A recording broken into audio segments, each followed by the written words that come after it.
Good morning students, welcome to Krishna institute online classes. Student, आज हम अपना 12th बिजनेस स्टडीज़ का एक नया टॉपिक डिस्कस करने जा रहे हैं। मैनेजमेंट का सेकंड फंक्शन डिस्कस करने जा रहे हैं जो कि है ऑर्गेनाइजिंग। ठीक है, हमें पता है there are total 5 functions of management: planning, organising, staffing, directing and controlling. जिसमें से प्लानिंग जो फर्स्ट फंक्शन था, that was the primary function of the management, वो हमने बहुत अच्छे से डिस्कस कर लिया है। प्लानिंग का ईच एंड एवरी पार्ट जो भी था हमारे स्टडी मटेरियल में, जो हमारे सिलेबस में था, वो हमने सब कुछ डिस्कस किया है। प्लानिंग की फीचर्स, प्लानिंग की मेरिट्स, प्लानिंग की सिग्निफिकेंस, इम्पोर्टेंस प्लानिंग की, planning process, type of plans. ठीक है, बहुत सारे टाइप ऑफ प्लान्स थे जो हमने अपने लास्ट वीडियो में किए हैं। Objective, strategy, policy, budget, programme. ठीक है, तो हर एक चीज़ हम जो है बहुत डिटेल में बहुत अच्छे से डिस्कस कर चुके हैं। आज हम अपना second function of management start करेंगे जो कि है ऑर्गेनाइजिंग। इसके भी जितने भी टॉपिक्स रहेंगे वो हम 1 बाय 1 काफ़ी अच्छे से डिस्कस करेंगे। ठीक है स्टूडेंट्स, तो फर्स्ट ऑफ ऑल आपको इसका मीनिंग समझना है। ऑर्गेनाइजिंग का मीनिंग क्या है? Organising refers to harmonious adjustment of various parts to achieve common objective. Organising का मतलब होता है स्टूडेंट अलग अलग पार्ट्स में एडजस्टमेंट करना, सोच समझकर सभी की एक्टिविटीज़ को, सभी फंक्शंस को एडजस्ट करना, कोऑर्डिनेट करना। किस लिए? To achieve common objective. Common objective का मतलब होता है ऑर्गेनाइजेशनल ऑब्जेक्टिव। जो पूरी ऑर्गेनाइजेशन का ऑब्जेक्टिव है उसको अचीव करने के लिए हम जितनी भी एडजस्टमेंट्स करेंगे वो आएगा स्टूडेंट ऑर्गेनाइजिंग में, ऑर्गेनाइजेशनल ऑब्जेक्टिव। ठीक है, क्लियर है आपको? ऑर्गेनाइजिंग में मैंने आपको क्या बताया कि यहाँ पे ना हम एडजस्टमेंट करते हैं। लाइक मैंने प्लानिंग में फर्स्ट फंक्शन में मैंने प्लानिंग कर ली, उसमें मैंने सब कुछ पहले ही डिसाइड कर लिया, क्या करना है, कब करना है, कैसे करना है, सब कुछ डिसाइड कर लिया। अब हम एडजस्टमेंट करेंगे। अब हम टास्क जो हैं वो आइडेंटिफाई करेंगे कि ऑब्जेक्टिव को अचीव करने के लिए कौन कौन सी एक्टिविटीज़ हमें परफॉर्म करनी पड़ेंगी। ठीक है, कितने एम्प्लॉयज़ की हमें ज़रूरत पड़ेगी, कितने डिपार्टमेंट्स हमें बनाने पड़ेंगे। ठीक है, कितने सब डिपार्टमेंट हमें बनाने पड़ेंगे, आपस में उन सब के काम की एडजस्टमेंट कैसे होगी, ये सब कुछ ऑर्गेनाइजिंग में होता है। ठीक है, कितने डिपार्टमेंट होंगे, कितने सब डिपार्टमेंट होंगे, ऑब्जेक्टिव अचीव करने के लिए कितने टास्क हमें परफॉर्म करने पड़ेंगे, कितनी एक्टिविटीज़ इन्वॉल्व होगी, उन सब को आपस में कोऑर्डिनेट कैसे करेंगे, that is known as harmonious adjustment of various parts में सब कुछ आ गया। पार्ट्स में आपका मटेरियल मशीनरी भी आ गया, पार्ट्स में आपका मैन मीन्स एम्प्लॉयज़ वो भी आ गए। ठीक है स्टूडेंट, आपको क्लियर हो गया ये कि ऑर्गेनाइजिंग मीन्स हार्मोनियस एडजस्टमेंट कर रहे हैं हम अलग अलग पार्ट की। लेकिन ये एडजस्टमेंट हम क्यों कर रहे हैं? क्यों हम डिपार्टमेंट के बारे में सोच रहे हैं कि कितने डिपार्टमेंट होने चाहिए, कितने सब डिपार्टमेंट होने चाहिए, कितनी एक्टिविटीज़ होनी चाहिए, क्यों सोच रहे हैं हम?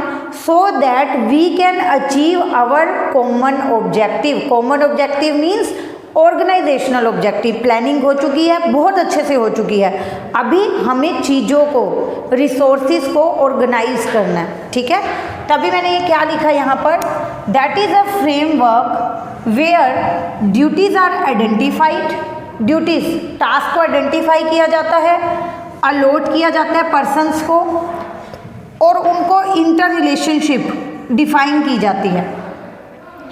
जैसे एक ऑब्जेक्टिव है मेरा, ठीक है, मुझे कोई भी प्रोडक्ट प्रोड्यूस करके, कंप्यूटर बनाकर, कार बनाकर या कोई कॉस्मेटिक मटेरियल बनाकर कुछ भी बेचना है। ठीक है, मैं किसी भी एक प्रोडक्ट का लाइक XYZ किसी प्रोडक्ट का प्रोडक्शन मैं करने जा रही हूँ, तो मुझे पहले क्या देखना पड़ेगा कि कितने तरह की एक्टिविटीज़ परफॉर्म करनी पड़ेंगी। पहले रॉ मटेरियल परचेज करना पड़ेगा, प्रोड्यूस करना पड़ेगा, मार्केटिंग करनी पड़ेगी,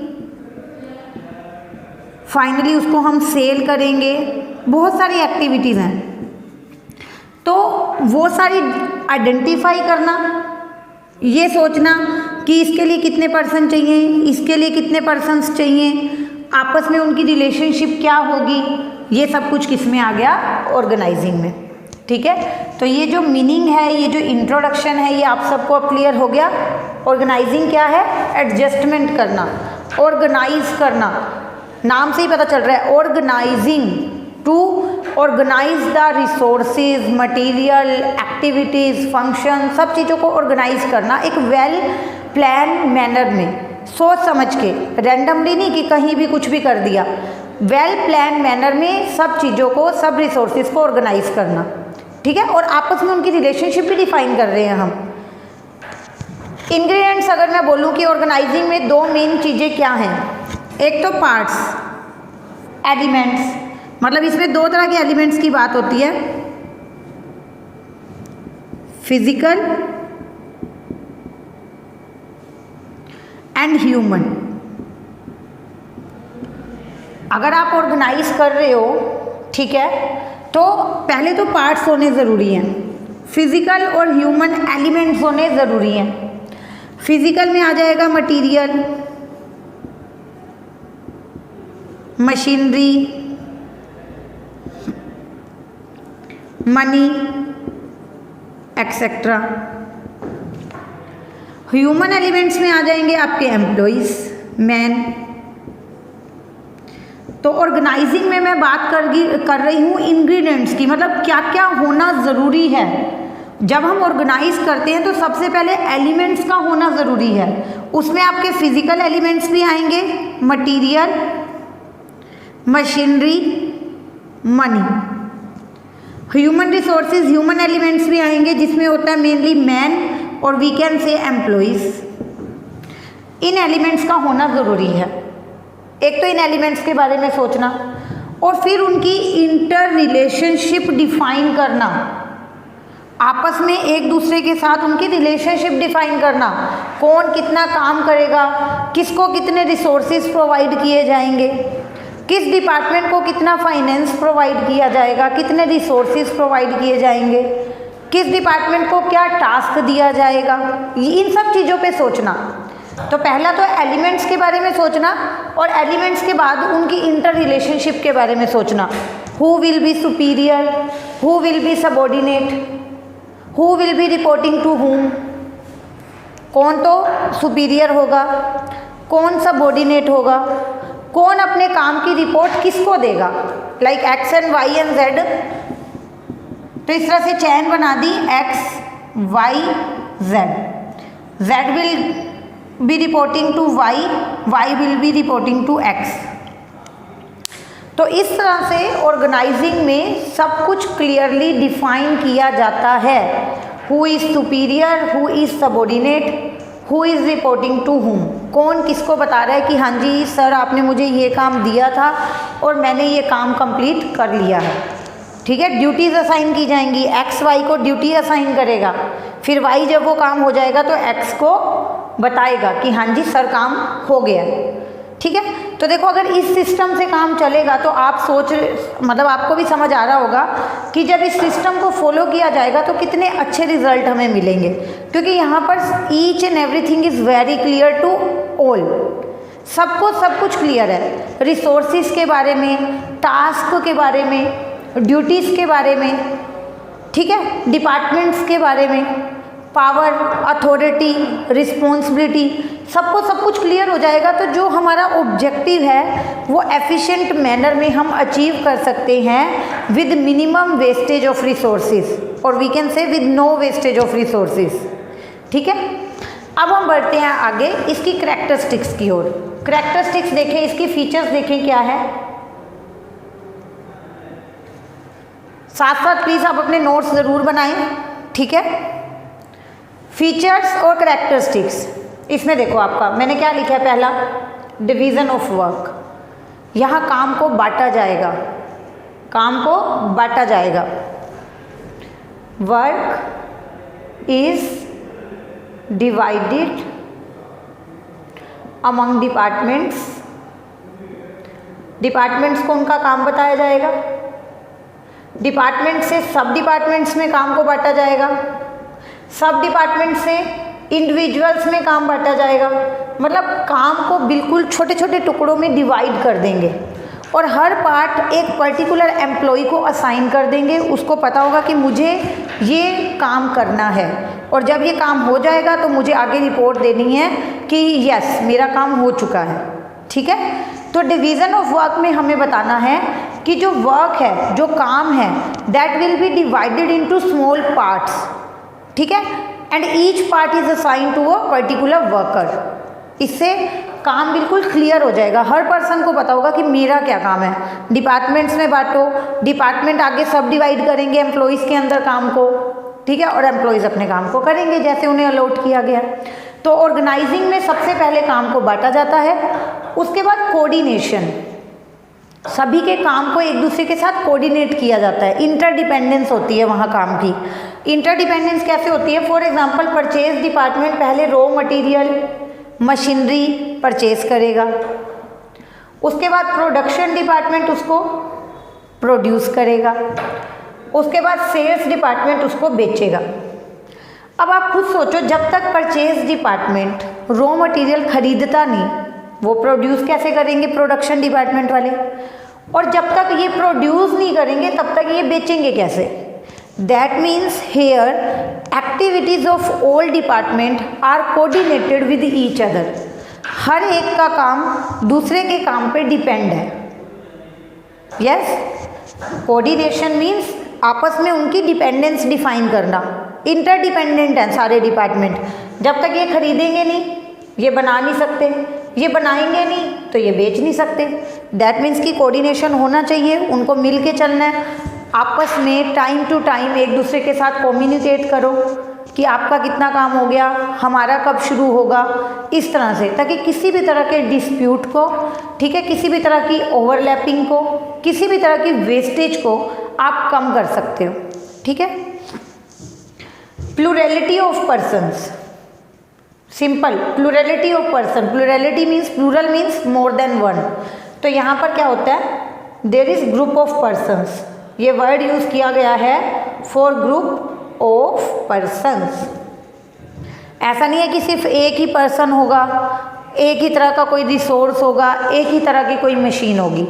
कंपनी में there are group of persons, number of resources, number of machines, बहुत कुछ होता है। ठीक है, तो इसीलिए ऑर्गेनाइजिंग की ज़रूरत, हारमोनियस एडजस्टमेंट की ज़रूरत वहीं पड़ती है where there is plurality of person, where there is group of person. तभी तो कोऑर्डिनेशन की ज़रूरत पड़ेगी, एडजस्टमेंट की ज़रूरत पड़ेगी। ठीक है, तो ऑर्गेनाइजिंग में always there is plurality of persons.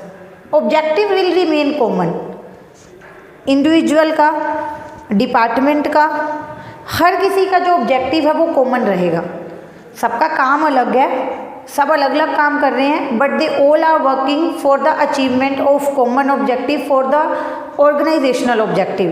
काम सब अलग कर रहे हैं, कोई खरीदने में बिजी है, कोई बनाने में बिजी है, कोई पैकिंग में बिजी है, कोई बेचने में बिजी है, कोई ऐड दे रहा है, कोई मार्केटिंग कर रहा है, but why all they are working? To achieve the common objective, to achieve the organisational objective. Okay students, तो this is clear to you. Organisation is a machine of management. ठीक है, organising को क्या किया, organising को क्या कहा गया है student? A machine of management. Machine क्या होती है? जो सारा काम करती है। ठीक है, और मशीन में क्या होता है स्टूडेंट? अगर कोई एक भी पार्ट वर्किंग ना हो, कोई एक भी पार्ट उसमें मतलब कोई ब्रेक डाउन हो जाए, कोई भी एक पार्ट जो है वो ख़राब हो जाए, तो पूरी की पूरी मशीन जो है काम करना बंद कर देती है। यस, तो उसीलिए क्या कहा गया है कि organising is a machine of management. Organising में अलग अलग डिपार्टमेंट हैं, सब डिपार्टमेंट हैं, इंडिविजुअल है, और हर एक पार्ट को एफिशिएंटली काम करना ज़रूरी है। अगर कोई एक डिपार्टमेंट भी काम नहीं करेगा तो पूरे की पूरी मैनेजमेंट ख़राब हो जाएगी। अगर कोई एक भी पार्ट काम ना करे, अपने टास्क को पूरा ना करे टाइम पे, तो इससे बाकियों की वर्किंग भी अफेक्ट होगी और इससे ओवरऑल मैनेजमेंट पे अफेक्ट पड़ेगा। ठीक है, अ मशीन ऑफ मैनेजमेंट। जैसे फॉर एग्जांपल अब मैं कह रही थी कि परचेज डिपार्टमेंट खरीदेगा तभी प्रोडक्शन डिपार्टमेंट बनाएगा।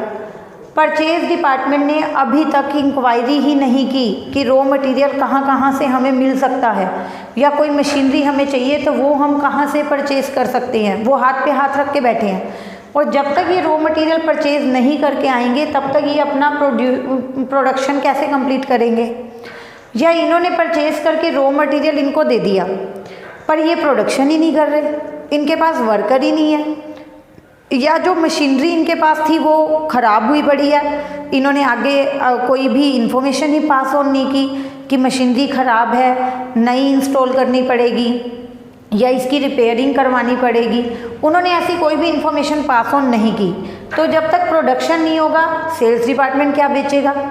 तो हर डिपार्टमेंट का अपने अपने ऑब्जेक्टिव को टाइम पे अचीव करना ज़रूरी है, ताकि एक की वर्किंग की वजह से दूसरे की वर्किंग अफेक्ट ना हो। ओके, तो that is a machine of management.